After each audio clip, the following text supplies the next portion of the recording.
Bonjour et merci de nous retrouver nombreux pour la suite de notre entretien avec Dominique Saïd. À la fois bouddhiste et universitaire, notre invité consacre sa vie à diffuser les valeurs du Dharma auprès du plus large public possible. Sa double expérience d'enseignante en centre tibétain et à l'école publique anglaise lui a permis d'écrire une formidable synthèse sur le bouddhisme. C'est de ce livre exceptionnel dont nous allons parler aujourd'hui. Pourquoi un tel ouvrage? Comment rendre accessible une philosophie à la fois ancienne et complexe? Quelles sont les notions les plus essentielles à faire comprendre et retenir seront parmi les questions que nous poserons aujourd'hui. Nous avons donc le grand plaisir de retrouver Dominique Saïd. Bonjour. Bonjour. Alors, je rappelle que vous êtes formé auprès de grands maîtres de tradition tibétaine, comme Dongsa Khyentse Rinpoche. Vous avez enseigné dans les centres Rigpa et vous donnez des cycles de conférences en ligne. Vous avez été vice-présidente de l'Union bouddhiste européenne. Vous avez enseigné le bouddhisme auprès de jeunes Anglais à l'école publique, car au Royaume-Uni, c'est ce que vous nous disiez la semaine dernière, on étudie les religions à l'école. Et puis, vous avez créé un programme de formation pour les moines, un site web, ainsi qu'un blog, entre autres, pour diffuser le Dharma. Alors, pourquoi et comment a-t-on une telle idée de vouloir faire une synthèse, quasiment une encyclopédie, sur le bouddhisme? Comment ça vient, cette idée? Alors, ça fait plus de 30 ans que j'enseigne le bouddhisme à des publics assez divers. Le grand public, les pratiquants bouddhistes et les adolescents aussi. Et ce que je trouve dans tous les cas, c'est qu'on connaît quelque chose sur le bouddhisme, mais on n'a pas une vue d'ensemble. Alors c'est ce que j'ai voulu faire avec ce livre, proposer une vue d'ensemble sur tous les aspects différents du bouddhisme, qui est vraiment un phénomène social, historique, culturel, religieux, philosophique. Enfin, vous savez, tous ces aspects se rejoignent.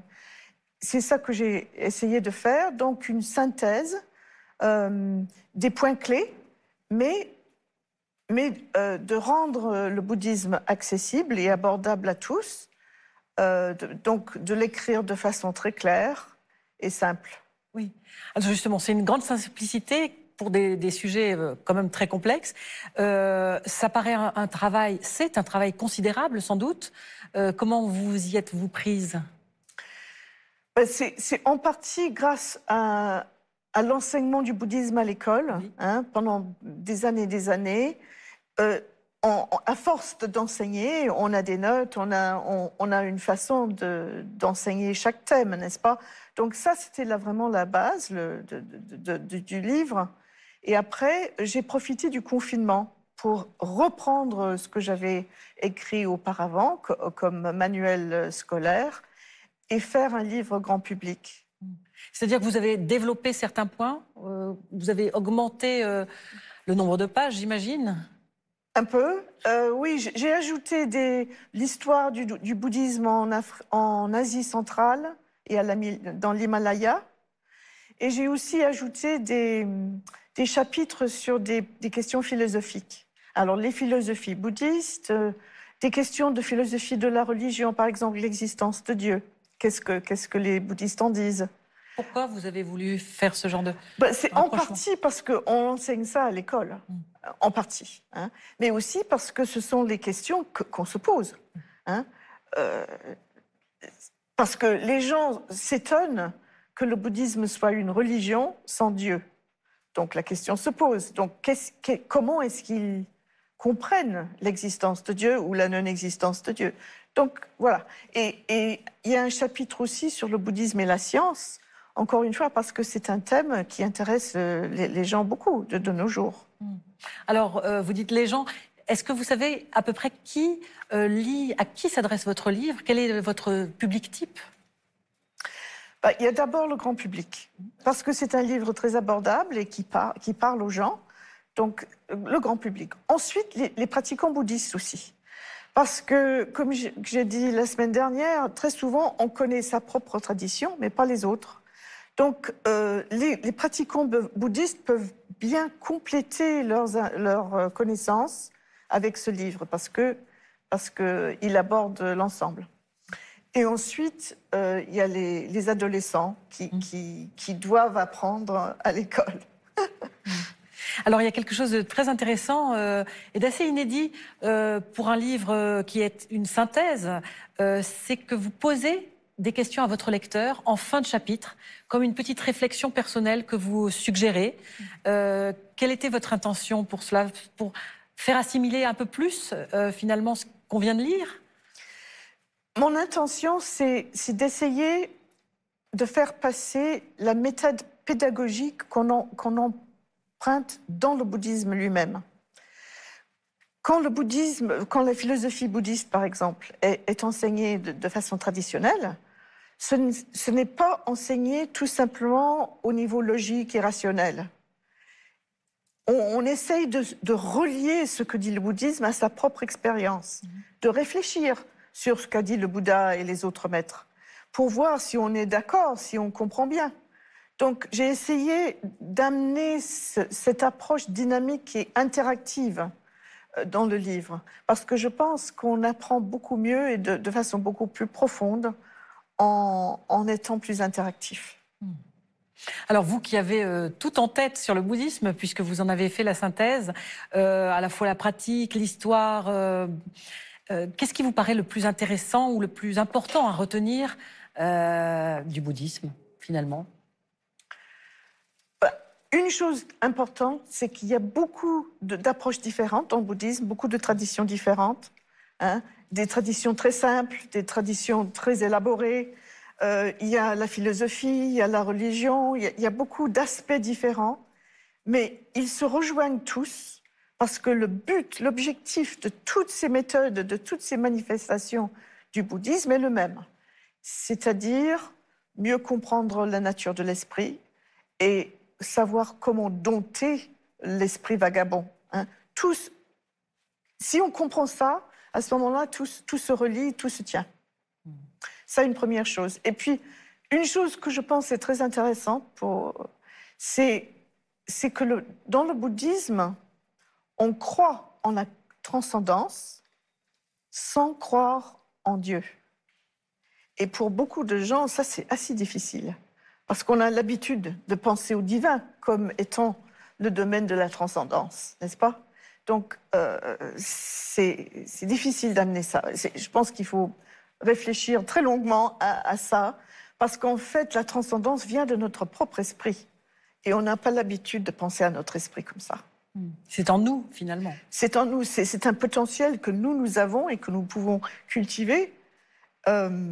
Oui, et qui ne tient pas à des circonstances extérieures ou à des causes extérieures.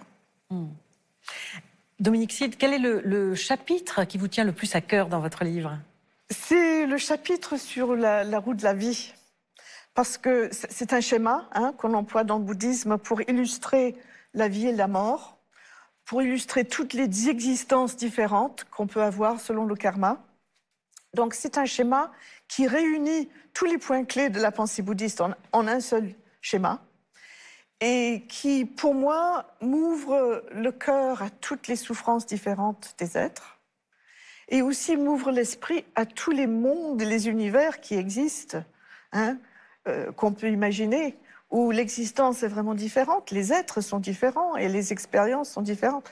Donc une énorme ouverture et une compréhension de comment on crée notre souffrance et comment on peut désembobiner la machine pour se libérer de la souffrance. Donc tout y est dans ce schéma. Pour moi, c'est vraiment une synthèse. Et c'est intéressant parce que c'est la toute première chose qu'on m'a expliquée dans le bouddhisme, il y a très longtemps. C'est la toute première chose et elle me tient toujours à cœur. Quelque chose aussi qui soit le plus difficile peut-être à comprendre. Vous parliez effectivement de la transcendance. Est-ce que, par exemple, la notion du karma est difficile à faire comprendre? Je pense que le karma en tant que tel n'est pas trop difficile parce beaucoup de gens croient qu'il y a des résultats éthiques de l'action, n'est-ce pas? Mais ce qui est difficile, c'est de relier le karma et les renaissances. Parce que si j'ai des effets qui me viennent à partir de mes actions dans cette vie, ça c'est une chose. Mais dire que ce sont des effets qui vont avoir lieu dans un avenir incertain, dans des vies futures, etc., c'est très difficile à suivre, n'est-ce pas? Donc il faut un certain degré de croyance, de foi, pour vraiment comprendre comment le karma fonctionne de vie en vie. Ce n'est pas quelque chose qu'on peut facilement comprendre comme être humain. Ça nous dépasse. Alors oui, ça c'est difficile. Alors Dominique Cide, vous en avez l'expérience, le bouddhisme est enseigné aux jeunes Anglais et dans d'autres pays européens au titre des religions. Est-ce que vous pensez qu'en France, on pourrait en faire de même? Peut-être à ce moment-là, ce ne serait pas enseigner le bouddhisme comme une religion, mais peut-être comme une philosophie? Oui, j'ai toujours trouvé que c'était dommage que l'enseignement de la philosophie en France ne comprend pas les philosophies asiatiques qui ont existé bien avant la philosophie grecque. Donc oui, effectivement, je pense que ce serait un plus d'essayer d'intégrer les philosophies asiatiques dans le cursus scolaire. Ça nous ouvre l'esprit à d'autres façons de voir les choses. Et je pense qu'aussi ça amène certaines valeurs comme l'altruisme, comme la vie intérieure, méditative. Il y a beaucoup de choses qui se trouvent dans les philosophies asiatiques qui peuvent bénéficier aussi bien les individus que la société. Oui, on comprend que si la jeune génération en savait plus sur le bouddhisme, la société entière y gagnerait. Vous savez qu'il y a maintenant une nouvelle génération de bouddhistes en Europe qui a été élevée par des parents bouddhistes, occidentaux, j'entends, pas les populations immigrées, mais occidentaux. Et c'est très intéressant de voir, ils ont beaucoup plus de confiance en eux-mêmes, mais de façon saine, c'est pas de l'arrogance ou de l'orgueil, c'est une façon très saine de vivre la vie et de se voir et de comprendre ses propres capacités. Je suis très impressionnée de voir l'effet que ça a. C'est très tangible, c'est très concret. Ce sera le mot de la fin. Merci infiniment, Dominique Cide, de nous avoir éclairé sur le bouddhisme. Merci. À noter que vous proposez une série de cours en ligne pour initier au bouddhisme, justement à la rentrée prochaine, à partir de septembre.